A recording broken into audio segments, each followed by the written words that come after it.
హరే కృష్ణ. గత వారం మనం చూసాం ప్రహ్లాదుడు ఆయన క్లాస్మేట్స్ కి, ఆయనతో పాటు చదువుకునే మిగతా రాక్షసుల పిల్లలందరికీ ఆ భాగవత ధర్మాన్ని వివరించారన్నమాట. దాన్ని వాళ్ళందరూ మెచ్చుకున్నారు, మెచ్చుకొని దాన్ని స్వీకరించారు. ఆ విధంగా ఆయన గత వారంలో చెప్పాం మనం, మన బుద్ధి అనేది మూడు అవస్థల్లో ఉంటుంది. జాగృత అవస్థ, అలాగే స్వప్నావస్థ, తర్వాత సుషుప్తి. జాగృత అవస్థ అంటే మనం మేలుకొని ఉన్నాం, మన చుట్టుపక్కల ఏం జరుగుతుంది అనేది మనకు తెలుసు. అదే స్వప్నావస్థ అంటే మన ఈ స్థూల శరీరం, మన కళ్ళు, చెవులు, నాలుక ఇవన్నీ అవన్నీ ఆపేసాం అన్నమాట. గ్రాస్ బాడీ అంటారు దాన్ని, స్థూల శరీరం. దీన్ని ఆపివేశాం. కానీ సూక్ష్మ శరీరం అనేది తిరుగుతుంది అన్నమాట. స్వప్నంలో ఎక్కడికో వెళ్ళాం, ఏవేవో చూస్తున్నాం, తిరిగి వస్తాం. ఎందుకంటే మన సూక్ష్మ శరీరం అయిన మనస్సు, బుద్ధి, అహంకారం అవి ఆ అది మాత్రం ఆపేయలేదు మనం. సుషుప్తి అంటే గాఢ నిద్ర. ఆ స్థితిలో స్థూల శరీరం, సూక్ష్మ శరీరం, మనకు కలలు కూడా రావు. కలలు కూడా రాకుండా గాఢ నిద్ర అన్నమాట. ఈ విధంగా బుద్ధి అనేది ఈ మూడు స్థితుల్లో ఉంటుంది.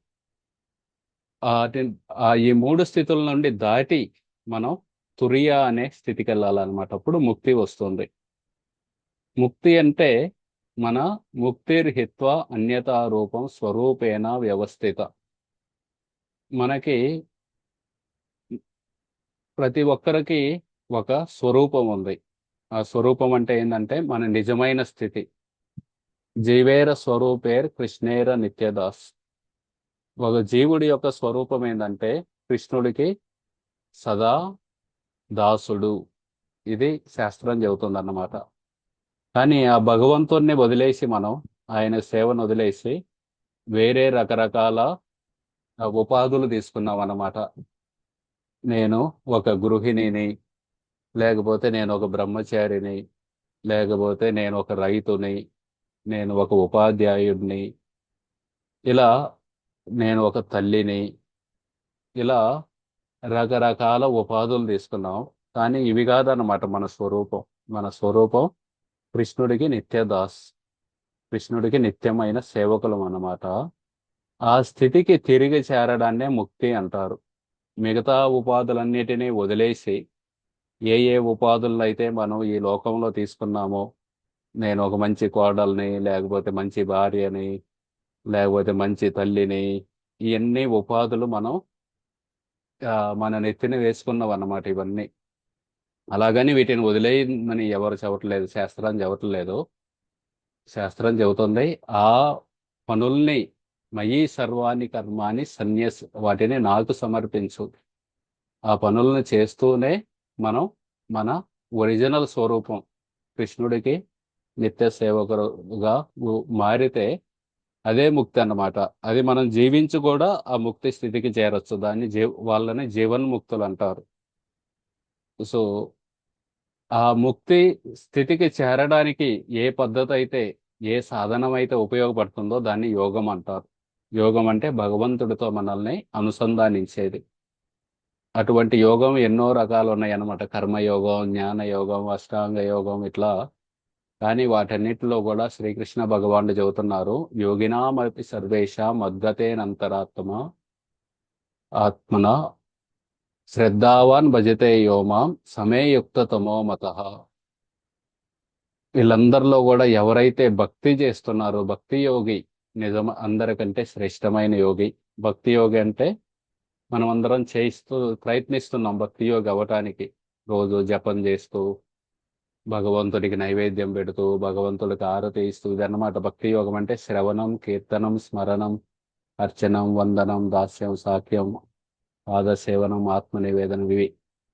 సో భగవంతుడి గురించి వినడం, భగవంతుడి నామాలను జపించడం, భగవంతుడిని స్మరించుకోవడం, వీళ్ళు అందరికంటే కూడా గొప్ప ఆ భక్తి యోగ. ఆ విధంగా భక్తి మార్గాన్ని ప్రహ్లాదుడు చెబుతున్నారు అనమాట. ఆ విధంగా భక్తి మార్గాన్ని తీసుకుంటే మన కర్మ, మన హృదయంలో ఉన్న ఆ గ్రంథి అనేది, ఆ బీజం అనేది పూర్తిగా మనం ఆ వేపుడు చేసి, ఏదన్నా ఆవాలు ఉన్నాయి అనుకోండి, వేపాము బండిలో, తర్వాత నాటామనుకోండి మొక్కలు రావు. అదే విధంగా మన హృదయంలో ఉన్న ఆ అవిద్య అనే ఆ గ్రంథిని నాశనం చేయటానికి ఈ భక్తి మార్గం అనేదే ఆ అన్నిటిలో కల్లా ఉత్తమమైనది. ఈ భక్తి మార్గాన్ని ఆ చేస్తే మనలో ఉన్న పాపాలు ఇవన్నీ బై ప్రొడక్ట్ల, ఆ మనము అన్నం వండామనుకోండి కట్టెల పొయ్యి మీద, మన లక్ష్యం కట్టెలను బూడిదిగా మార్చడం కాదు, మన లక్ష్యం అన్నం వండుకోవటం. కానీ ఆ విధంగా చేసేటప్పుడు కట్టెలు కూడా బూడిదైపోతాయి.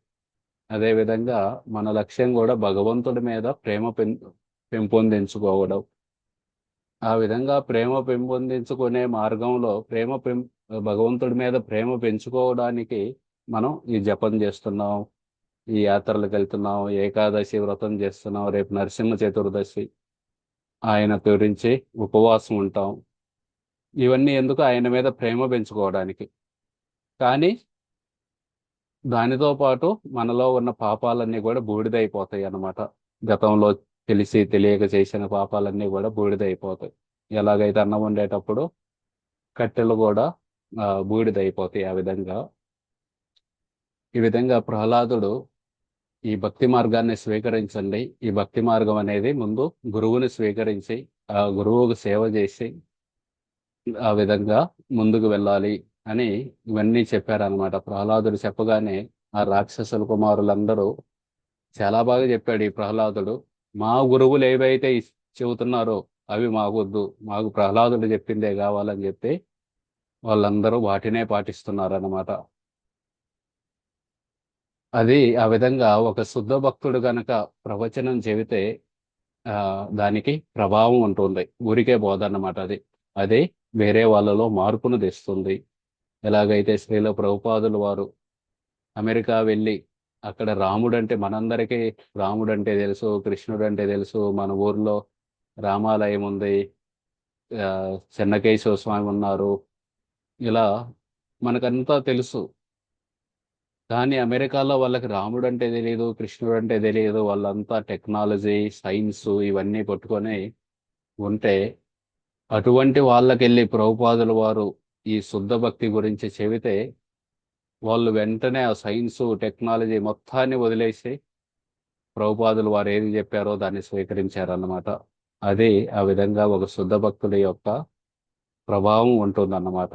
ఇలాగైతే ఈ ప్రహ్లాదుడు చెప్పింది ఈ రాక్షస కుమారులందరూ తీసుకున్నారు. అలాగే వాళ్ళు వాళ్ళ గురువులు, వాళ్ళ టీచర్లు చెప్పేదాన్ని తిరస్కరించారు. ఆ విధంగా ప్రభుపాదులు వారు రాస్తారనమాట. ఒక వ్యక్తి యొక్క ప్రవచనం ఎప్పుడు విజయవంతం అవుతుందంటే, ఆ వ్యక్తి ఆయన ఏదైతే చెబుతున్నాడో ఈ కృష్ణ చైతన్యాన్ని, దాన్ని చిత్తశుద్ధితోటి ఆయన జీవితంలో అవలంబించాలి. అలాగే వాళ్ళ గురువు గారిని అనుసరించాలి. ఈ రెండు గనక చేస్తే ఆ, ఒకరి ప్రచారం అనేది ఫలవంతం అవుతుంది. దానివల్ల ఆ, ఎక్కువ మంది భక్తులు అవుతారు అని ప్రభుపాదులు వారు ఇక్కడ చెబుతున్నారు అన్నమాట. ఆ విధంగా రాక్షసుల కుమారులందరూ కూడా ప్రహ్లాదుడి యొక్క బోధనలు విని వాళ్ళందరిలో మార్పు వచ్చింది అన్నమాట. ఒకసారి ఒక దేశంలో హరే కృష్ణ భక్తులందరూ వాళ్ళు రోడ్డు మీద ఈ సంకీర్తన చేస్తున్నారు అన్నమాట. డ్యాన్స్ చేస్తూ సంకీర్తన చేస్తుంటే ట్రాఫిక్ ఇబ్బంది అవుతుందని చెప్పి పోలీసులు వాళ్ళని అరెస్ట్ చేసి జైల్లో పెట్టారు. జైల్లో పెట్టినా వాళ్ళు ఊరుకోలేదు. జైల్లో ప్రచారం చేయటం మొదలు పెట్టారు అన్నమాట. జైల్లో కీర్తన చేస్తున్నారు. ఇవన్నీ చేస్తూ అక్కడ ఉన్న కరుడు కట్టిన నేరస్తులు వాళ్ళు కూడా కీర్తనలో పాల్గొని వాళ్ళు కూడా జపం చేయటం ఇవన్నీ మొదలుపెట్టి, ఒకరోజు జైలర్ వస్తే ఆ నేరస్తుడు ఒకడు జైలర్కి హరిబోల్ అన్నాడు అనమాట. అప్పుడు అర్థమైంది జైలర్కి ఇది చాలా తీవ్రంగా జరుగుతుంది వీళ్ళ ప్రచారం, వీళ్ళు లోపల కంటే బయటే నయం అని చెప్పి వాళ్ళందరినీ బయటకు పంపించేస్తారన్నమాట. ఆ విధంగా ఈడ ప్రచారం చేస్తున్నారు ఈ ప్రహ్లాదుడు.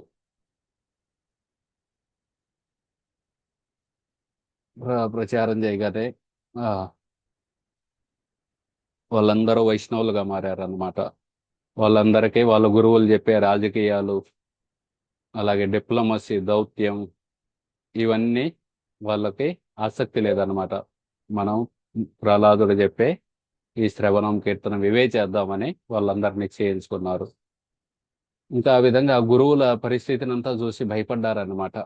ఇందాక చెప్పాం కదా, జైల్లో ఆ జైలరు, అరే వీళ్ళందరూ ఆ వాళ్ళు మారుతారని చెప్పి మనం జైల్లో ఇస్తే జైల్లో ఉన్న వాళ్ళని మారుస్తున్నారని చెప్పి వాళ్ళని వదిలేస్తారు. అదే విధంగా ఈ గురువులు కూడా ప్రహ్లాదుడిని మారుద్దామని తీసుకొచ్చి స్కూల్లో పెడితే ఈ ప్రహ్లాదుడు మిగతా వాళ్ళని మారుస్తున్నాడు. అది చూసి భయపడ్డారనమాట వాళ్ళు. భయపడి వెంటనే హిరణ్యకశిపుడి దగ్గరికి వెళ్ళి, స్వామి ఇలా జరుగుతుంది, మీ అబ్బాయి ఇక్కడ ఈ విధంగా చేస్తున్నారని. భక్తిని ఆ స్కూల్లో ఉన్న పిల్లలందరూ కూడా ఏం చెబుతున్నారు, మీకేం కావాలంటే భక్తి చేయాలి, మా జీవిత లక్ష్యం ఒకటే, భక్తి చేయాలి, ఆ శ్రీమన్నారాయణ్ణి ప్రసన్నం చేసుకోవాలి, మహావిష్ణువుని ప్రసన్నం చేసుకోవాలి, ఈ విధంగా చెబుతున్నారు అనమాట విద్యార్థులందరూ. ఆ విధంగా ఎవరైనా ఒక శుద్ధ భక్తినితో సాంగత్యం చేసి అతని ఉపదేశాలను వింటే వారు కృష్ణ చైతన్యంలో స్థిరపడతారు, ఫిక్స్ అయిపోతారు అనమాట. మనం అందరం ఎలా ఇంకా ఫిక్స్ అవ్వలేదు, మనం స్థిరపడలేదు, ఇంకా ఆటుపోట్లు వస్తూ ఉన్నాయి. కానీ ఎంత స్థిరపడ్డామో అది కూడా ప్రభుపాదుల వారి సాంగత్యంలో, ప్రభుపాదుల వారి పుస్తకాలు చదివి, వాళ్ళ ప్రభుపాదుల వారి పుస్తకాల మీద ఆయన భాష్యాలలో ఇచ్చిన వారిని చదివి లేకపోతే విని మనమందరం కూడా కృష్ణ చైతన్యంలో స్థిరపడడానికి ప్రయత్నం చేస్తున్నాం. ఆ విధంగా ప్రభుపాదులు లాంటి వారి, ఆయన శుద్ధ భక్తులు, ఆయన శిష్యులు, అటువంటి వారి సాంగత్యంలో ఉంటే ఎవరైనా సరే కృష్ణ చైతన్యంలో ఆ స్థిరపడతారనమాట. స్థిరపడటం అంటే ఇక వాళ్ళని ఎంత పెద్ద నాస్తికుడు వచ్చినా సరే వాళ్ళని కదిలించలేరన్నమాట.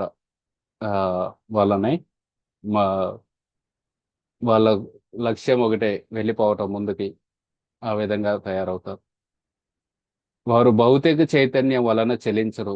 ఎవరో ఒకరు వచ్చి మా అబ్బాయికి అమెరికాలో ఇంత జీతం వస్తుంది, లేకపోతే అది వస్తుంది, ఇది వస్తుంది, వీళ్ళు అవన్నీ పెద్దగా పట్టించుకోరు. ఆ సరే, మంచిదే అండి, సంపాదించుకోండి హాయిగా అని.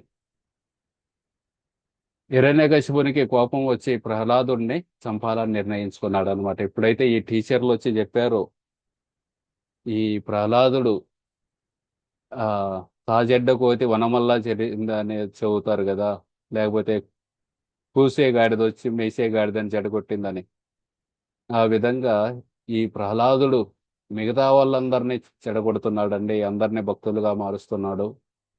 ఈ ప్రహ్లాదుని ఏదో ఒకటి చేయండి అనగానే హిరణ్యకశిపుడికి విపరీతమైన కోపం వచ్చిందన్నమాట. విపరీతమైన కోపం వచ్చి ఇకన ప్రహ్లాదుని చంపాలి అని నిర్ణయించుకున్నాడు అనమాట.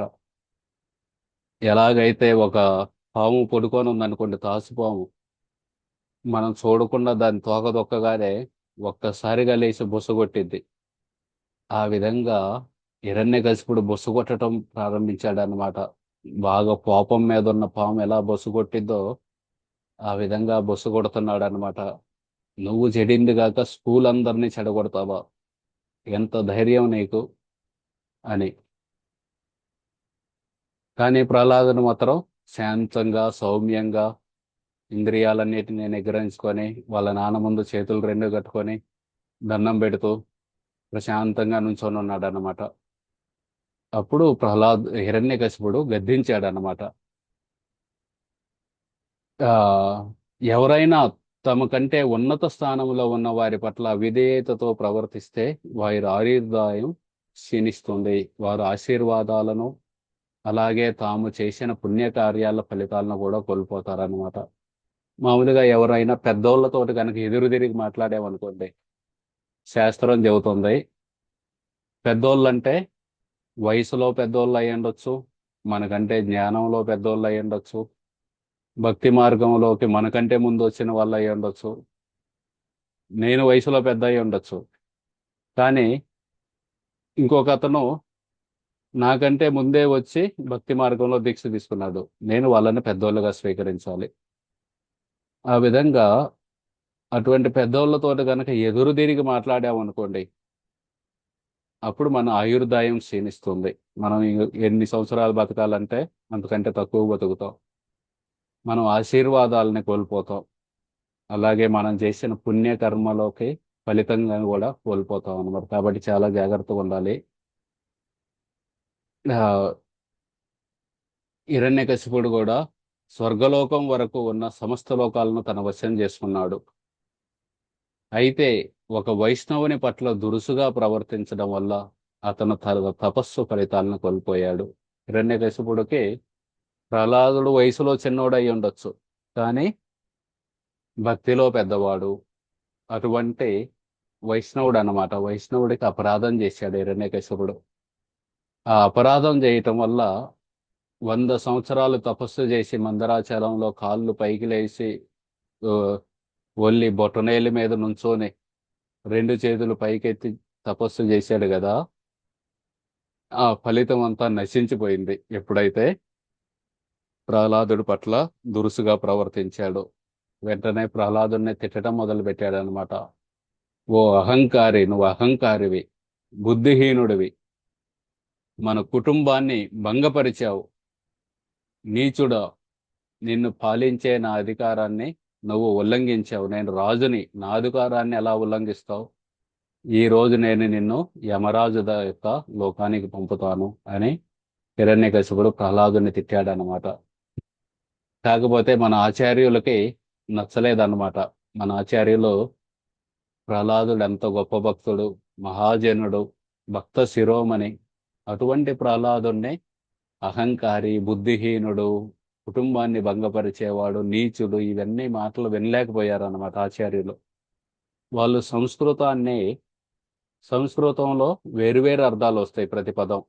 వాళ్ళు దాన్ని కొంచెం మార్చి ఈ హిరణ్యకశిపుడు చెప్పింది ఇది, కానీ దీని యాక్చువల్ అర్థం ఇది, ఆ విధంగా మార్చారన్నమాట. దుర్వినీత అంటే ఒక అర్థం ఆ, ఆ, మర్యాద లేనివాడా, నాగరికత లేనివాడా అని.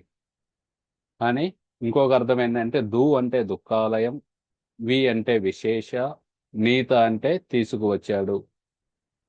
విశేషంగా ప్రత్యేకంగా భౌతిక ప్రపంచాన్ని తీసుకురాబడ్డాడు అని అన్నమాట దుర్వినీత అంటే. అంటే భగవంతుడే ఇవన్నీ పంపాడు. భౌతిక యదా యదా హి ధర్మస్య గ్లానిర్భవతి భారత అభ్యుత్నవధర్మస్య తదాత్మానం సృజామ్యహం. ఎక్కడైతే ధర్మం గనక క్షీణిస్తుంటే అప్పుడు నేను అవతరిస్తాను. ఒక్కోసారి భగవంతుడు అవతరిస్తారు, ఒక్కోసారి తన ప్రతినిధిని, తన భక్తుడిని పంపుతారు. ఆ విధంగా దుర్వినీత అంటే భగవంతుడి చేత ప్రత్యేకంగా భౌతిక ప్రపంచానికి పంపబడ్డాడు అని అనమాట అర్థం. కానీ హిరణ్యకశిపుడు చెబుతుంది మర్యాద లేనివాడా అంటే, మన ఆచార్యులు చెబుతున్నారు, ఏ దాని అర్థం మర్యాద లేనివాడు కాదు, దాని అర్థం భగవంతుడి చేత ప్రత్యేకంగా ఈ భౌతిక ప్రపంచానికి పంపబడ్డాడు. ఆధ్యాత్మిక జగత్తు నుండి మనందరి కోసం భౌతిక ప్రపంచానికి పంపబడ్డాడు ఈయన అని అన్నమాట అర్థం. ఇంకొకటి మందాత్మ అని అన్నారు అనమాట. నెమ్మదిగా ఉండేవాడు లేదా చెడ్డవాడు మందాత్మన్ అంటే. మనం కూడా ఎవరన్నా చెబుతుంటే అర్థం కావట్లేదు అనుకోండి, బాగా మందంగా ఉన్నాడు, తోలు మందం, ఇలా అంటూ ఉంటారు కదా, ఇదన్నమాట. మందం అంటే ఆ తెలివి తక్కువ అని అన్నమాట. మంద సుమంద మతయో మంద భాగ్య ఉపద్రుత. ఈ కలియుగంలో ఉన్న జీవులందరి గురించి కూడా సూత గోస్వామి అదే చెబుతారనమాట, సౌనక ఋషి. ఈ కలియుగంలో అందరూ మంద సుమంద మతయో, అందరూ బద్ధకస్తులు, చెప్పినా కానీ వాళ్ళ గుర్తుండదు, వాళ్ళకి అర్థం కాదు, ఈ విధంగా చెబుతారు. కానీ మన ఆచార్యులు చెప్పింది దీనికి మందాత్మనంటే ఎవరైతే ఈ ఆ, తెలివి తక్కువ ఉన్న వాళ్ళు ఉన్నారో వాళ్ళందరికీ మార్గదర్శి ఇతను అని అన్నమాట. ఇంకొక అర్థం కులభేద కరాదమ అని అంటే మన కుటుంబంలో ఆ పరువు తీసావు మన కుటుంబానికి, ఆ విధం అన్నమాట, అర్థం అన్నమాట. ఆ మామూలుగా ఎవరన్నా పిల్లవాడు ఉన్నాడు అనుకోండి, ఉద్యోగం, డిగ్రీ అయిపోయింది, ఉద్యోగం రాలేదు. రాకపోయినా ఇంట్లో ఉంటే ఏం కాదు, కానీ చెడు స్నేహితులతోటి తిరుగుతూ చెడు అలవాట్లన్నీ చేసుకొని తిరుగుతున్నారు అనుకోండి, అప్పుడు వాళ్ళ నాన్న చెబుతారు అనమాట, పరువు తీస్తున్నావు కదరా, కుటుంబం పరువు అని. లేకపోతే ఎవరన్నా అమ్మాయి ఆ అమ్మా నాన్నలు మాటలు వినకుండా వేరే పెళ్లి చేసుకుంటా అట్లా, అప్పుడు కుటుంబం పరువు తీసావు ఇట్లా అంటుంటారు. అయితే ఈవిడ హిరణ్యకశిపుడు ప్రహ్లాదుని భక్తి చేసినందుకు తిడుతున్నాడు అనమాట. కుటుంబం పరువు తీసావు నువ్వు, కులభేద కరాదమ, ఈ విధంగా తిడుతున్నాడు అనమాట. కానీ మన ఆచార్యులు మరొక అర్థం చెబుతారు అనమాట.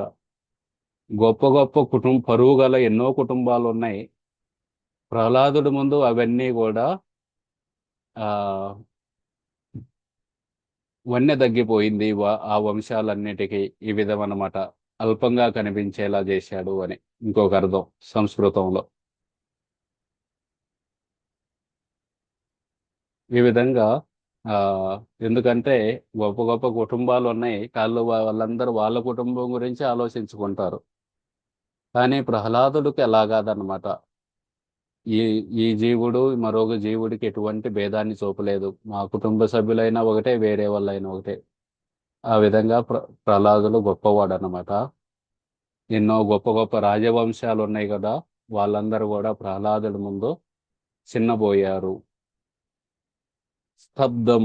స్తబ్దం అంటే మొండోడివి నువ్వు, ఎన్నిసార్లు చెప్పాను ఆ విష్ణుమూర్తినే వదిలేయని, అయినా వదిలేయవు, మొండితనం అని చెబుతున్నాడు అన్నమాట ఈ హిరణ్యకశిపుడు. కానీ దీని మరొక అర్థం ఏంటంటే, భక్తుడు అసురుల ఆదేశాలను ఏమాత్రం పట్టించుకోడు. వారు ఆదేశాలు ఇచ్చినప్పుడు అతను మౌనంగా ఉండిపోతాడు, కానీ కృష్ణుడి ఆదేశాలను మాత్రమే పాటిస్తాడు. సో ఇది మనం కూడా పాటించాలి. మిగతా వాళ్ళందరూ వచ్చి చెబుతుంటారు, ఎందుకు ఈ వయసులో ఈ జపాలు ఇవి, ఈ ఉపవాసాలు, అప్పుడు మౌనంగా ఉండిపోవాలన్నమాట. వాళ్ళతోటి ఆర్గ్యూ కూడా చేయాల్సిన పని లేదు, మౌనంగా ఆ సరే సరే మీరు చెప్పింది కరెక్ట్ అని. కానీ మనం మాలలు మనం చేసుకుంటూ ఉండాలి, మన ఏకాదశి ఉపవాసం ఇవన్నీ మనం చేసుకుంటూ ఉండాలి. మనం కృష్ణుడి ఆదేశాలను మాత్రమే పాటిస్తాము. మిగతా వాళ్ళ ఎవరు పడితే వాళ్ళు, వాళ్ళ మనసులోకి నచ్చింది ఎవరైనా చెప్పొచ్చు, కానీ శాస్త్రం చెప్పింది మనం పాటించాలి. ప్రహ్లాదుడు కూడా ఆ విధంగా మొండితనం అన్నమాట. హిరణ్యకశిపుడు చెబుతున్నా సరే ఆయన తెలిసిందే ఆయన పాటించారు. యమ క్షయం, నిన్ను యమరాజు లోకానికి పంపిస్తాను అంటున్నాడు. కానీ ఇంకొక అర్థం ఏంటంటే, ప్రహ్లాదుడు చెబుతున్నాడు, హిరణ్యకశిపుడిని ఈ జనన మరణ చక్రం నుండి తప్పిస్తాడు. ప్రహ్లాదుడు భక్తి చేసిన కారణంగా ప్రహ్లాదుడి యొక్క ఎన్నో ముందు తరాలు వాళ్ళందరికి కూడా లాభం కలిగిందన్నమాట. ఆ విధంగా ఏ వంశంలో అయినా సరే ఒక్క భక్తుడున్నా చాలు, ఆ ముందు తరాలకి వెనక తరాలకి వాళ్ళందరికీ కూడా ఎంతో లాభం కలిగిద్ది. సో అందుకే మన పితరులు వాళ్ళందరూ, మనం ఎప్పుడైనా భక్తి చేయటానికి పూనుకోగానే ఆ పితరులందరూ, అంటే మన పూర్వీకులందరూ చాలా సంతోషపడతారు అన్నమాట. ఆహా, మన వంశంలో ఎవరో ఒకరు భక్తి చేస్తున్నారు, మనకు లాభం కలిగిద్ది అని. సో ఆ విధంగా ఆ యమక్షయం అంటే ఈ యమలోకం నుండి హిరణ్యకశిపుడిని రక్షిస్తున్నాడు అని అన్నమాట అర్థం. హిరణ్యకశిపుడు చెబుతుందేమో నేను యమలోకానికి పంపుతానని, కానీ మన ఆచార్యులు చెప్పిన అర్థం ఏంటంటే, ఈ ప్రహ్లాదుడు హిరణ్యకశిపుని యమలోకం నుండి రక్షిస్తాడు అని. ఇంకా ఆ విధంగా చెబుతున్నాడు అనమాట. నాకు గనక కోపం వస్తే ఈ లోకాలన్నీ ఊగిపోతాయి,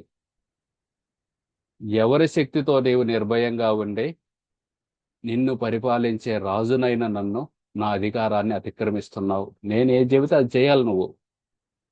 చూడండి ఎంత హిరణ్యకశిపుడికి మొత్తం మూడు లోకాలు ఆయన పాటిస్తున్నాయి.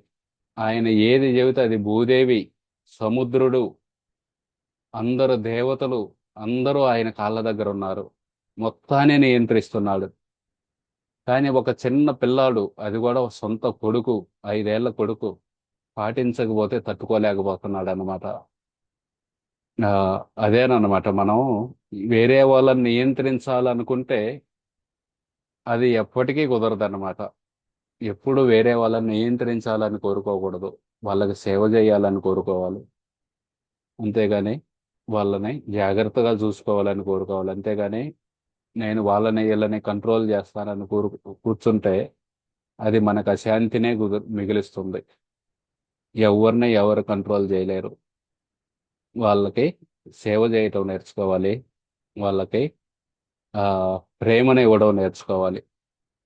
అంతేగాని మనం కంట్రోల్ చేయాలని గనక కూర్చున్నామంటే మనకి అశాంతి. చూడండి, మొత్తం 3 లోకాల్ని కంట్రోల్ చేశాడు. కానీ ఒక్క పిల్లాడిని కంట్రోల్ చేయలేనందుకు మనశ్శాంతి లేకుండా పోయిందన్నమాట ఈ హిరణ్యకశిపుడికి. ఏ పరిస్థితిలోనైనా కృష్ణుడు తనను కాపాడుతాడని భక్తునికి నమ్మకం ఉంటుంది. అందుకే ఈ 5 ఏళ్ల బాలుడు ఇంత నిర్భయంగా ఎలా ఉన్నాడని హిరణ్యకశిపుడు ఆశ్చర్యపోయాడు అనమాట. చుట్టూతా ఇంతమంది ఉన్నాం, అందరం గదలు శూలాలు అన్ని పట్టుకొని ఉన్నాం. ఈ చిన్న 5 ఏళ్ల పిల్లాడు ఎందుకు ఇది భయం పుట్టట్లేదు, ఇంత చెప్పినా సరే ఎందుకు భయపడ్డు, ఇది అర్థం కావట్లేదు అన్నమాట. కానీ భక్తుడికి ఏంది, ఏ పరిస్థితిలోనైనా కృష్ణుడు తనను కాపాడుతాడని భక్తునికి నమ్మకం ఉంటుంది. అందుకే భయం ఉండదు అన్నమాట. మనం ఎప్పుడన్నా రాత్రిపూట నడుస్తున్నాం అనుకోండి వీధిలో, ఎదురుగా ఒక చీకటిగా ఉంది, ఎదురుగా ఒక ఆయన వస్తున్నాడు, చేతిలో కత్తి లాంటిది ఏదో ఉంది, మనకు భయం అనిపిస్తుంది. కానీ వెంటనే అటు నుండి పోలీస్ జీప్ వచ్చింది అనుకోండి, ఆ దొంగ ఉన్నాడు ఇప్పుడు కూడా, కానీ పోలీసు ఉన్నాడన్న ధైర్యంతో మనకి ఆ భయం పోతుంది. ఆ విధంగా మన జీవితంలో కూడా సమస్యలు అనేవి ఉంటాయి. భగవంతుడు ఉంటే మన జీవితంలో ఆ సమస్యలేం తొలగిపోవు. సమస్యలు ఉంటాయి, కానీ భగవంతుడు ఉన్నాడు కదా అన్న విశ్వాసంతో మనకి ఆ భయం అనేది తొలగిపోయింది అన్నమాట. అదే మనం భగవద్గీతలో చూడొచ్చు. సఘోషో ధృతరాష్ట్రానాం హృదయానే వ్యధారయత్ నభచ్చ పృథివీం చైవ తుములో అభ్యనునాదయన్.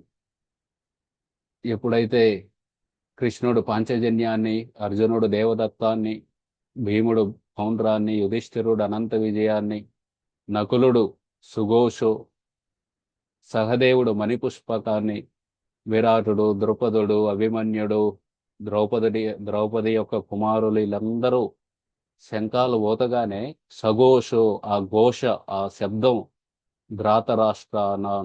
ధృతరాష్ట్రుడి యొక్క 100 మంది కుమారులకి హృదయాన్ని వ్యధారయ, వాళ్ళ గుండెలు బద్దలైపోయినాయి అన్నమాట ఆ శబ్దం విని. నభచ్చ పృథివీం చైవ తుములో అభ్యనునాదే, భూమి ఆకాశం మొత్తం మీద ప్రతిధ్వనించింది అన్నమాట ఆ శబ్దం. కానీ కౌరవులు కూడా శంఖాలు ఊదారు, కానీ అప్పుడు పాండవుల పట్ల ఏం కాలేదు. తస్య సంజనయన్ హర్షం కురు వృద్ధ పితామహ సింహనాదం వినద్యోచ్చై శంఖం దద్మౌ ప్రతాపవన్.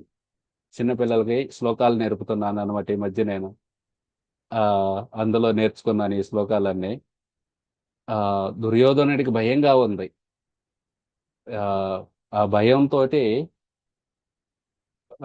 భీష్ముడు చెబుతారనమాట. తస్య సంజనయన్ హర్షం, ఆ దుర్యోధనుడికి ఆనందం ఇవ్వడం కోసం సింహనాదం, ఆ సింహం గనక గర్జిస్తే ఎలా ఉంటుందో ఆ విధంగా భీష్ముడు శంఖాన్ని ఊదాడు. తథా శంఖచ్చ భైర్యస్య పనవానక గోముఖ, ఇంకందరూ శంఖాలు ఊదారు కౌరవులందరూ. కానీ పాండవులకే హృదయాలు బద్దలైన అట్లా ఎక్కడా రాయలేదు. ఎందుకు? భగవంతుడు వాళ్ళ పట్ల ఉన్నాడు. భగవంతుడు వాళ్ళ పట్ల ఉన్నారు కాబట్టి వాళ్ళకి ఆ విశ్వాసం ఉంది, ఆ నమ్మకం ఉంది. కృష్ణుడు మమ్మల్ని ఏ పరిస్థితిలోనైనా కృష్ణుడు తమను కాపాడుతాడని భక్తుడికి నమ్మకం ఉంటుంది. ఆ నమ్మకం ఉండటం వల్ల వాళ్ళకి భయం లేదు. కానీ పాండవులు ఊదినప్పుడు మాత్రం కౌరవులందరికీ ఆ భయం కలిగిందన్నమాట. వాళ్ళ హృదయాలు బద్దలైపోయినాయి. అదే విధంగా ఈ 5 ఏళ్ల బాలుడు ప్రహ్లాదుడు వాళ్ళ నాన్న ఎదురుగా నుంచొని ఎంత భయపెట్టినా సరే భయపడలేదు. అలాగే నుంచున్నాడు, సౌమ్యంగా నుంచున్నాడు, చేతులు కట్టుకొని నుంచున్నాడు, ఎటువంటి భయం లేదు. ఇది చూసి హిరణ్యకశిపుడు ఆశ్చర్యపోయాడు అనమాట. ఎలా వస్తుంది వీడికి ఇంత నిర్భయత్వం, ఎవరి బలంతో నా ఆజ్ఞను ధిక్కరిస్తున్నావు అని కోపంతో అడిగాడనమాట. అప్పుడు ప్రహ్లాదుడు చెప్పాడనమాట. శ్రీ ప్రహ్లాద ఉవాచ న కేవలం మే భవతచ్చ రాజన్ సవై బలం బలినాం చాపరేషాం పరే వరే మే స్థిరజంగమే ఏ బ్రహ్మాదయో ఏన వశం ప్రణీత. నా కేవలం మే, కేవలం నాదే కాదు ఓ రాజా, భవతశ్చ రాజన్, ఓ రాజా నీది కూడా. నువ్వు అంటున్నావు ఎవరిని చూసుకొని నీకు ఇంత బలం అంటున్నావు. నా బలానికి మూలమే కాదు, నీ బలం కూడా ఆయన నుండే వస్తుంది. సవై బలం బలినాం చ అపరేషాం. నా బలానికి మూలమే మీ బలానికి కూడా మూలం. నీకు కూడా ఎంతో బలంతో అందరినీ భయపెడుతున్నావు. ఇంద్రుడిని భయపెట్టి ఎప్పుడు పడితే అప్పుడు వర్షాలు కురిపిస్తున్నావు. భూదేవిని భయపెట్టి చలికాలంలో మామిడికాయలు తెప్పించుకుంటున్నావు. ఇవన్నీ సముద్రుని భయపెట్టి వజ్రాలు తెప్పించుకుంటున్నావు. ఈ బలమంతా ఎక్కడి నుండి వస్తుంది? అది కూడా భగవంతుడిదే. కదిలేవారైనా సరే స్థిర, కదలని వారైనా సరే, కదిలేవారైతే జంగమ, కదలని వారైనా అంటే స్థిర, ఉన్నతమైన వారైనా అంటే చెట్లైనా సరే, లేకపోతే పశువులైనా సరే, జంతువులైనా సరే, ఉన్నతమైన వారైనా నిమ్నమైన వారైనా, గొప్పోళ్ళు అయి ఉండొచ్చు, లేకపోతే తక్కువ వాళ్ళు అయి ఉండొచ్చు. బ్రహ్మదేవునితో సహా ప్రతి ఒక్కరికి బలానికి భగవంతుడే మూలం. అందుకే భగవద్గీతలో కృష్ణుడు చెబుతారు, బలం బలవతామస్మి. నేను ప్రతి ఒక్కరి బలాల్లో, ప్రతి ఒక్కరిలో ఉన్న బలవంతుడిలో ఉన్న బలాన్ని నేనే అని చెబుతారన్నమాట. అందుకే మనం ఎక్కడ చూసినా సరే, ఎక్కడ ఏదైనా ఒక గొప్పది చూసామనుకోండి, వెంటనే మనం అర్థం చేసుకోవాలి. యద్యద్ విభూతి మత్సత్వం శ్రీమద్ ఊర్జితమేవవా తత్తదేవావగత్యత్వం మమ తేజంశ సంభవ. ఏదైనా సరే మనకి ఆకర్షణీయంగా కనిపించినా సరే, బలంగా కనిపించినా సరే, మనం అనుకోవాలన్నమాట, ఇది భగవంతుడి యొక్క ఒక చిన్న అంశ. ఎవరైనా అసాధారణమైన శక్తిని గమనిస్తే అది పరమేశ్వరుని నుండే ఉద్భవించిందని గ్రహించాలి. వివిధ రకాల అగ్నులు మనకి బెడ్రూమ్లో నైట్ బల్బ్ ఉండేది, 0 వాట్ బల్బ్ అంటాం. ఇంకోటి 60 వాట్ల బల్బ్ ఉంటుంది, 100 వాట్ బల్బ్ ఉండేది. క్రికెట్ ఆడే దగ్గర పెద్ద ఫ్లడ్ లైట్ పెడతారు. అన్నిటిలో అగ్ని ఉంది, కానీ వేరు వేరు అన్నమాట. అదే విధంగా మనందరిలో కూడా శక్తి వేరు వేరు ఉండొచ్చు. ఒక్కొక్కళ్ళు మొత్తం దేశాన్నే నడపచ్చు, అంత శక్తి ఉంటుంది. కొంతమందికి రాష్ట్రాన్ని నడిపే శక్తి ఉంటుంది, కొంతమందికి ఊరిని నడిపే శక్తి ఉంటుంది, కొంతమంది వాళ్ళ కుటుంబాన్ని నడిపే శక్తి ఉంటుంది. ఆ విధంగా మనందరిలో కూడా శక్తి ఉంది, వేరు వేరు శక్తులు ఉన్నాయి. కానీ ఈ విధంగా 0 వాట్ బల్బు, 60 వాట్ బల్బు, లేకపోతే 100 వాట్ బల్బు, లేకపోతే ఫ్లడ్ లైటు, వీటన్నిటికీ మూలం సూర్యుడు. సూర్యుడి నుండే కదా మొత్తం వస్తుంది ఎలక్ట్రిసిటీ. సూర్యుడు ఈ లోకంలో ఎక్కడ శక్తి ఉన్నా సరే దానికి ఆధారం సూర్యుడు. సూర్యుడు వర్షాలు సృష్టిస్తున్నారు. సముద్రంలో నీటిని ఆవిరి చేసి తీసుకెళ్లి కొండల మీద కురిపిస్తున్నారు. అవి నదుల్లో వస్తున్నాయి. దాని మీద మనం డ్యామ్ కట్టుకొని ఆ నీటిని పక్కకు జరిపి దాని నుండి విద్యుత్తును తయారు చేస్తున్నాం. లేకపోతే సూర్యుడు చెట్లను పెంచుతున్నాడు, ఆ చెట్లని తగలబెట్టి మనం విద్యుత్తును తయారు చేస్తాం. ఈ విధంగా ఈ లోకంలో ఉన్న శక్తికి సూర్యుడు మూలం. అదే విధంగా మనందరిలో ఉన్న శక్తికి కూడా భగవంతుడే మూలం. ఆయన ఇచ్చిన నాళ్ళు మనలో శక్తి ఉంటుంది, ఆయన తీసేస్తే శక్తి పోతుంది. ఎలాగైతే అర్జునుడు కురుక్షేత్ర యుద్ధంలో ఎంతో శక్తివంతుడు అన్నమాట.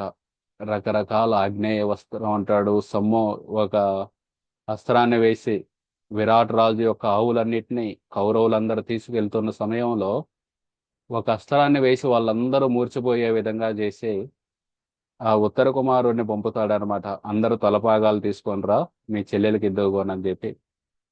అంత ఆ శక్తిశాలి అర్జునుడు ఒక బాణంతో అగ్నిని సృష్టించగలడు, ఒక బాణంతో వర్షాన్ని సృష్టించగలడు. మొత్తం ఖాండవ ప్రస్థం అడవి అడవి మీద పైన ఫ్లోర్ ఒక సీలింగ్ వేసాడనమాట. ఒక అడవి మీద సీలింగ్ వేయాలంటే అర్థం చేసుకోండి ఎంత కష్టమో. ఒక చుక్క కూడా కిందకి పడకుండా సీలింగ్ వేశాడు అర్జునుడు. అటువంటి అర్జునుడు మొత్తం కృష్ణుడు భగవద్ధామానికి వెళ్ళిపోయిన తర్వాత కృష్ణుడి భార్యలని తీసుకొని ద్వారక నుండి హస్తినాపురం వస్తుంటే దారిలో ఒక బిల్లు జాతి అంటే వాళ్ళు అడవిలో ఉండే ఒక ఆ, అడవి జాతి వాళ్ళు అన్నమాట. వాళ్ళు కర్రలు తీసుకొని వచ్చి దాడి చేస్తారు. వాళ్ళ దగ్గర ఆగ్నేయాస్త్రాలు లేవు, లేకపోతే బ్రహ్మాస్త్రాలు లేవు, పెద్ద పెద్ద అస్త్రాలు ఏం లేదు, ఒట్టి కర్రలు ఉన్నాయి. వాటితోటి అర్జునుడు ఓడిపోతాడు అనమాట. ఓడిపోయి తిరిగి వచ్చి యుధిష్ఠిర్ మహారాజుకు చెబుతారనమాట. తద్వై ధనుస్తదీ శివ శరదం హయస్తే సోహం రదే నృపతయో యతయానమంతి సర్వం క్షణేన తదభూత్ అసదీశ రక్తం భస్మం హుతం కుహకరాద్దం యువోక్తముష్యాం. అదే ధనుస్సు ఇప్పుడు కూడా ఉంది, అవే బాణాలు ఇప్పుడు కూడా ఉన్నాయి, అదే రథం ఇప్పుడు కూడా ఉన్నాయి, అదే గుర్రాలు ఉన్నాయి, అదే అర్జునుని నేను. కానీ ఒకప్పుడు పెద్ద పెద్ద భీష్మ ద్రోణ వీళ్ళందరినీ, కర్ణ వీళ్ళందరినీ ఓడించిన నేను ఒక చిన్న సామాన్యమైన ఎటువంటి యుద్ధ ఆ ప్రావీణ్యం లేని వాళ్ళ చేతిలో కర్రలు తీసుకొని వస్తే వాళ్ళ చేతిలో ఓడిపోయాను. ఎందుకంటే భగవంతుని నుండి వస్తుంది శక్తి. ఆ శక్తి ఇచ్చిన నాళ్ళు మనలో ఉంటుంది. ఆ శక్తిని ఆయన తీసేయగానే మనలో ఏమీ ఉండదన్నమాట. అదే ఈ హిరణ్యకశిపుడు అంటున్నాడు అనమాట ప్రహ్లాదుడికి, ఎక్కడి నుండి వస్తుంది నీకు ఈ శక్తి, ఏమి చూసుకొని నీకు ఈ బలం వస్తుందంటే, నా బలమే కాదు నీ బలానికి కూడా ఆయనే బలం. నీ దానికే కాదు, ఒక చెట్టుకైనా కదిలే వాటికి కదలని వాటికి నిమ్నమైన వారంటే తక్కువ వారు, లేకపోతే ఉచ్చ స్థితిలో ఉన్నవారు ప్రతి ఒక్కరికి బ్రహ్మదేవుడి శక్తి కూడా ఆయనే మూలం అని చెబుతున్నాడు అన్నమాట. కాబట్టి జీవులందరూ భగవంతుని కరుణపై ఆధారపడి ఉంటారు. కాబట్టి వాళ్ళ కర్తవ్యం అన్నమాట భగవంతుడి యొక్క శరణాగతి తీసుకోవటం అనేది భగవంత్ ప్రతి జీవుడి యొక్క కర్తవ్యం. ఆయనకి భక్తి చేయటం అనేది ప్రతి జీవుడి యొక్క కర్తవ్యం. ఎందుకంటే మనలో ఉన్న శక్తి అంతా కూడా ఆయన నుండే వస్తుంది. ఆయన శక్తినిచ్చారు కాబట్టి మనం ఏదైనా చేయగలుగుతున్నాం. ఎవరైతే ఈ విషయాన్ని అర్థం చేసుకోలేరో వారు మూర్ఖులు అంటారు. కానీ ప్రహ్లాదుడికి అర్థమైంది అనమాట. బహునాం జన్మనాం అంటే జ్ఞానవాన్ మాం ప్రపద్యతే వాసుదేవ సర్వమితి సమహాత్మ సుదుర్లభ. ప్రహ్లాదుడు అటువంటి మహాత్ముడు అనమాట. కాబట్టి వాసుదేవ సర్వమితి, ఆ వాసుదేవుడి నుండే ఈ శక్తి అంతా వస్తుంది, ఈ బలమంతా వస్తుంది. ఆ బలం ద్వారానే నాకు భయం లేదు, ఆ బలమే నీకు కూడా వస్తుంది అని వాళ్ళ నాన్నకి చెబుతున్నాడు అనమాట. ఆ విధంగా ప్రహ్లాదుడు ఒక మహనీయుడు. ఇంకా ప్రహ్లాదుడు చెబుతున్నాడు అనమాట, ఆ భగవంతుడు కాలానికి, మూడు గుణాలకు, ఇంద్రియాల, మనస్సు మరియు శరీర శక్తులకు అధిపతి. ఆయన జీవులందరిలోకెల్లా ఉత్తముడు మరియు తన స్వశక్తితోనే ఈ విశ్వాన్ని సృష్టిస్తాడు, పోషిస్తాడు మరియు లయం చేస్తాడు. కాబట్టి నానా శత్రువులు మిత్రువులు అనే భేదభావం చూపే రాక్షస మనస్తత్వాన్ని విడిచిపెట్టండి. వీళ్ళు శత్రువులు, వీళ్ళు మనవాళ్ళు కాదు అనే భావం ఉంటుంది కదా, అదే రాక్షస మనస్తత్వం. దాన్ని విడిచిపెట్టండి. ఈ ప్రపంచంలో అదుపులేని మనస్సు మాత్రమే శత్రువు. ఒకటే శత్రువు ఉంది. నువ్వేమనుకుంటున్నావు, ఎవరెవో శత్రువు అనుకుంటున్నావు, కానీ మనకున్నది ఒకటే శత్రువు. అదేంది? అన్కంట్రోల్డ్ మైండ్, ఈ అదుపులేని మనస్సు అన్నమాట. ఈ మనస్సును గనక మనం భగవంతుడి శరణాల మీద ఉంచి దాన్ని అదుపులో ఉంచకపోతే అదే మనకు శత్రువు, మిగతా ఏవి శత్రువు కాదు అని చెబుతున్నారన్నమాట. భగవంతుని పద్మపాదాలపై మనస్సును నిలపగలిగితే తప్ప మనస్సును నియంత్రించడం అనేది అసాధ్యం. అదొక్కటే మనసును నియంత్రించడానికి మార్గం. ఆ మనస్సే మనకి శత్రువులు మిత్రువులని సృష్టిస్తుంది. ఈ శత్రువులు అనేది కేవలం మనం ఊహించుకుంటున్నాం. నిజమైన శత్రువులు మనలో ఉన్నాయి. కామ క్రోధ లోభ మద మోహ మత్సర, అలాగే అదుపులేని మనసు, ఇవి నిజమైన శత్రువులు అని ప్రహ్లాదుడు చెప్పారనమాట. చెప్పి నువ్వు ఈ శత్రువులను జయించు అని వాళ్ళ నాన్నకి చెప్పగానే ఇక వాళ్ళ నాన్నకి విపరీతమైన కోపం వచ్చిందన్నమాట. విపరీతమైన కోపం వచ్చి నిన్నగాక మొన్న పుట్టాడు నాకు చెబుతున్నాడా అని తర్వాత ఉంటుంది. కొన్ని చెబుతాడు హిరణ్యకశిపుడు. దాని తర్వాత నరసింహస్వామి ఆవిర్భవిస్తారనమాట. ఆవిర్భవించిన రోజు రేపటి రోజు అనమాట. ఎన్నో లక్షల సంవత్సరాల క్రితం చతుర్దశి దినాన ఈ రేపటి రోజున భగవంతుడు ఆవిర్భవించారు. ఆయన భక్తుల యొక్క భక్త విఘ్న వినాశక భక్తి విఘ్న వినాశక నరసింహ. మన భక్తిలో ఏవైతే విఘ్నాలు ఉన్నాయో వాటిని నాశనం చేస్తారన్నమాట. వాటిని తొలగిస్తారు. సో మనకి చైతన్య చరితామృతంలో వస్తుందన్నమాట. ఈ చాంద్ కాజీ అనే ఒక ముస్లిం రాజు, ఈ హిందువులందరూ హరినామ సంకీర్తన చేస్తుంటే మృదంగంతో ఆయన చూసి తట్టుకోలేక, ఎంత ధైర్యం ఉంటే మీరు ఈ హరినామ సంకీర్తన చేస్తారని చెప్పి భయపెడతాడు అనమాట. భయపెట్టి ఆ మృదంగాన్ని గాలిలోకి ఎత్తి నేల మీద కొట్టగానే, అది మట్టితో చేసింది కదా, అది పగిలిపోయిద్ది అన్నమాట. ఇంకోసారి గనక చేశారంటే ఈసారి మిమ్మల్ని ప్రాణాలతో వదులుతున్నా, ఇంకోసారి గనక ఇలా చేశారంటే మిమ్మల్ని ప్రాణాలతో వదిలిపెట్టినని బెదిరించి వెళ్ళిపోతాడు అనమాట. ఇది చైతన్య మహాప్రభువు చెబుతారు. చైతన్య మహాప్రభువుకి విపరీతమైన కోపం వచ్చింది. హరినామ సంకీర్తనాన్ని ఆపుతాడా ఈ రాజు అని చెప్పి ఈ ఊర్లో ఉన్న ప్రతి ఒక్కరూ సాయంత్రానికి అందరూ కాగడాలు తీసుకొని రండి, మనం అందరం ఆ రాజు యొక్క కోట కోట మీదకి వెళ్దాం, మనం అందరం ఏం చేస్తాడో చూద్దాం అనగానే సాయంత్రానికి వేలు లక్షల మందిలో వస్తారనమాట. ప్రతి ఒక్కరు జెండాలు కాగడాలు అన్ని పట్టుకొని ఆ నడిచి ఆ, పెద్ద హరినామ సంకీర్తన చేసుకుంటూ ఆ ముస్లిం రాజు యొక్క ఇంటికి వెళ్తారనమాట. ఇంటికి వెళ్తూ ఉంటే ఆ రాజు దూరం నుండి శబ్దం విని ఏంది ఇదంటే, ఏదో హిందువులు పెళ్లి చేసుకుంటున్నట్టున్నారు, గానా బాజా వాళ్ళు ఏవో పాటలు పాడుకుంటూ వస్తున్నారంటారు. కానీ అది దగ్గరకు వస్తూ ఉంటుంది. కొంతమంది ముస్లిం సైనికులు చూస్తారన్నమాట. చూసి వాళ్ళందరూ కూడా వాళ్ళ గడ్డాన్ని వీటన్నిటిని ఆ గుడ్డ కింద పెట్టేసి వాళ్ళు కూడా చేతులు ఎత్తి మేము కూడా ఇందులో భాగమని నడుస్తూ ఉంటారు. ఇంకా ఆ విధంగా వాళ్ళందరూ ఆ చాంద్ కాజీ ఇంటికి వెళ్ళగానే ఒక్కసారిగా కాజీ ఇంతమంది జనాలు చూసి భయపడి మొదటి అంతస్తులోకి వెళ్ళి దాక్కుంటాడు అనమాట. దాక్కుండగానే చైతన్య మహాప్రభు వెళ్ళి అక్కడున్న సైనికుడిని అడుగుతాడు, చాంద్ కాజీ ఏడని. చాంద్ కాజీ ఎక్కడో ఉన్నాడే, లేడేడా అంటాడు అనమాట. ఎందుకు లేడు, పైన ఉన్నాడు వెళ్ళి పిలువు అంటారు అనమాట. అనగానే ఇంకా చిన్నగా వస్తాడనమాట కిందకి. కిందకి రాగానే ఏం మర్యాద ఇది, ఇంటికి చుట్టాలు వస్తే, అతిథి వచ్చాడు, అతిథి వస్తే వాళ్ళని స్వాగతం చెప్పకుండా పైకి వెళ్ళి దాక్కున్నావు, ఇది అసలు మర్యాదేనా అనగానే ఆ చాందికాజీ చెబుతాడనమాట, మీ తాత నీలంబర చక్రవర్తి నాకు ఫ్రెండ్ అన్నమాట. కాబట్టి నాకు బాబాయ్ లాంటి వాడు, నేను నీకు మేనమామను అవుతాను. కాబట్టి నువ్వు అంత కోప్పడదు నా మీద అని చెబుతారనమాట. అనగానే సరే మేనమామ అంటున్నావు కదా, మామతోటి నేను మాట్లాడతాను. కంసుడు యొక్క అవతారం అన్నమాట చాందుకాజీ. కృష్ణుడు చైతన్య మహాప్రభువులా వచ్చారు.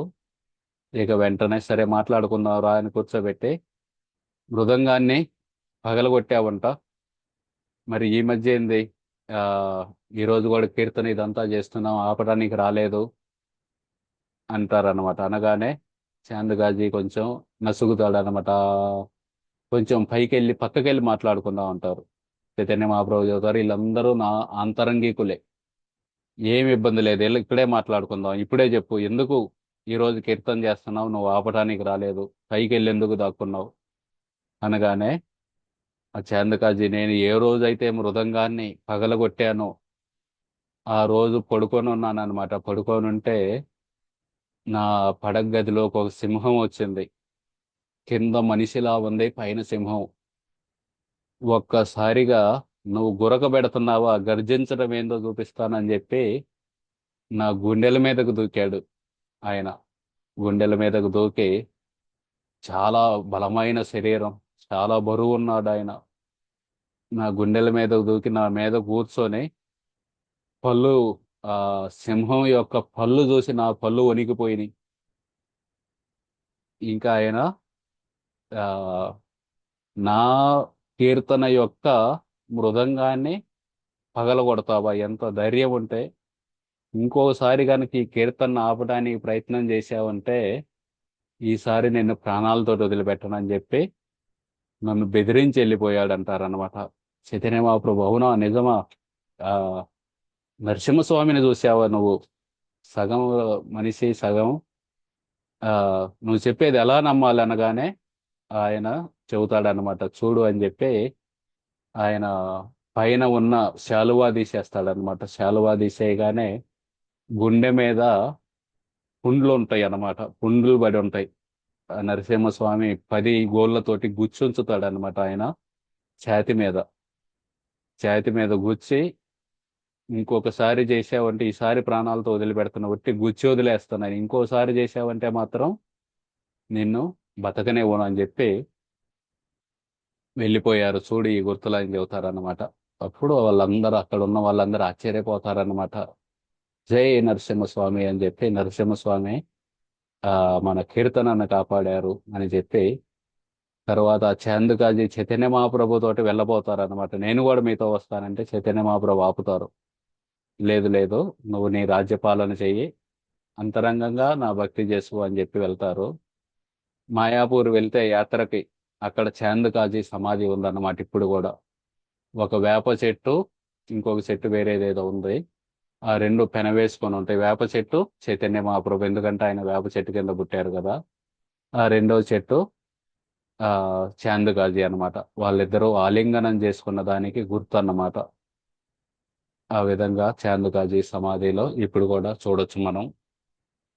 ఈ విధంగా నరసింహస్వామి భక్తిలో ఉన్న ఆటంకాలను తొలగిస్తాడనమాట. మనమందరం కూడా, మనకు మాలలు చేయటానికి ఆటంకాలు ఉండొచ్చు, శాస్త్రాలు చదవడానికి ఆటంకాలు ఉండొచ్చు, శాస్త్రాల మీద క్లాసులు వినడానికి ఆటంకాలు ఉండొచ్చు. వీటన్నిటిని తొలగించమని రేపు నరసింహస్వామి ఆవిర్భావ దినం. ఆయన ఆవిర్భావం దినం రోజున ఆయన ఇంకా ఎక్కువ, మామూలుగానే కృపతోటి మన విఘ్నాలన్నింటినీ తొలగిస్తారు. ఆయన ఆవిర్భావం దినాన, బర్త్డే రోజున ఎవరైనా సరే ఇంకా ఎక్కువ ఆనందంగా ఉంటారు. బర్త్డే రోజు వెళ్ళి ఏదన్నా అడిగితే ఇస్తారు వెంటనే. సో అదే విధంగా రేపు మనం భగవంతుడికి ప్రార్థన చేయొచ్చు. ఉపవాసం ఉండండి సాయంత్రం వరకు. ఆ వీలైతే నిర్జల ఉపవాసం, లేకపోతే నీరు తాగి, లేకపోతే ఏకాదశి ప్రసాదం తీసుకోవచ్చు, పండ్లు, పూలు, సబ్బియ్యం ఇవి. ఆ విధంగా సాయంత్రం దాకా ఉపవాసం ఉండి, సాయంత్రం కూడా మళ్ళీ ఏకాదశి ప్రసాదమే. రేపంతా ఏకాదశి ప్రసాదం. ఆ ఎవరైతే ఓన్లీ నీళ్ళతోటి నిర్జల ఉన్నారో వాళ్ళు సాయంత్రం తర్వాత ఏకాదశి ప్రసాదం తినొచ్చు. రోజంతా కూడా ఎవరైతే ఏకాదశి ప్రసాదం తింటున్నారో వాళ్ళు సాయంత్రం కూడా అదే తిని మరుసటి రోజు ధాన్యాలు తినాలి. ఆ విధంగా నరసింహస్వామికి మనం ఏదో ఒకటి చేస్తేనే కదా, మనం సీరియస్ అని చెప్పి, మనం ప్రార్థన చేస్తే సరిపోదు. ఈ ప్రార్థన నేను సీరియస్ గా చేస్తున్నానని చూపించాలి కదా. మన తరపు నుండి మనం ఏదో ఒకటి కొంచెం తపస్య, చిన్న తపస్య చేద్దాం. చేసి ఆయన ప్రసన్నం చేసుకోవడానికి ప్రయత్నం చేద్దాం.